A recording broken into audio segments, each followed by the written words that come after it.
లో నుంచి ఇక్కడ 40,000 కోట్లు ఇటు వెళ్ళిపోతుంది. రెండోది వచ్చేటప్పటికి ఈ దాన్ని ఏమంటారు ఈ సంక్షేమ పథకాలకి 45,000 కోట్ల ఏడాదికి అంటే 85,000 కోట్లు వెళ్ళిపోతుంది. ఇంకా జీతాలు ఎట్లా ఇస్తారు? బేసిక్ గా జీతాలు 50,000 కోట్లు ఇవ్వాలి, 70,000 కోట్లు ఇవ్వాలి జీతాలు ఇతరాలు కలిపి. కనీసం 45,000 కోట్లు వేసుకోండి, అసలు అంత తీసేయలేము.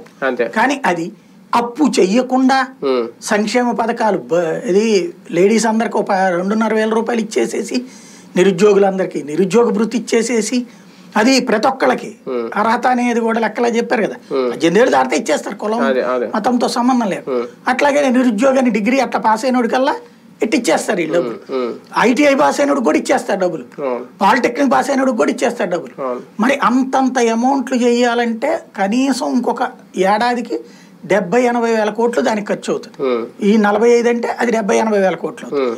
మొత్తం కలిపితే అంత ఎట్లా తెస్తారు అంటే నా అనుభవం అని చంద్రబాబు గారు చెప్పారు అనుకోండి పుసిక్కిన్న అవుతారు.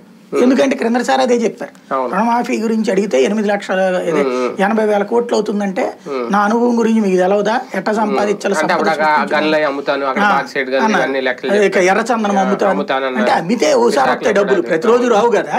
కామన్ థింగ్ చూసుకుంటే కనుక ఇప్పుడైనా అమ్మగలిగాడు, మరి తిన్నారు, అమ్ముకుంటున్నారు, తింటున్నారు. కానీ ఏ యాంగిల్లో చూసినా ఒక రాజకీయ చక్రబంధనం అనేది వేసేసి అందులో అందరిని తీసుకొచ్చేసాడు. 4 ఏళ్ళు ఎవరు ఏం చేయలేకపోతున్న పరిస్థితి. కానీ ఒక వ్యక్తి మీద అంత భక్తి, అంత కృతజ్ఞత, అంత అభిమానం రాజకీయాల్లో ఉంటాయా? ఇప్పుడు ఈ నాయకులు చెప్పింది ఎంతవరకు నమ్మొచ్చు? జగన్మోహన్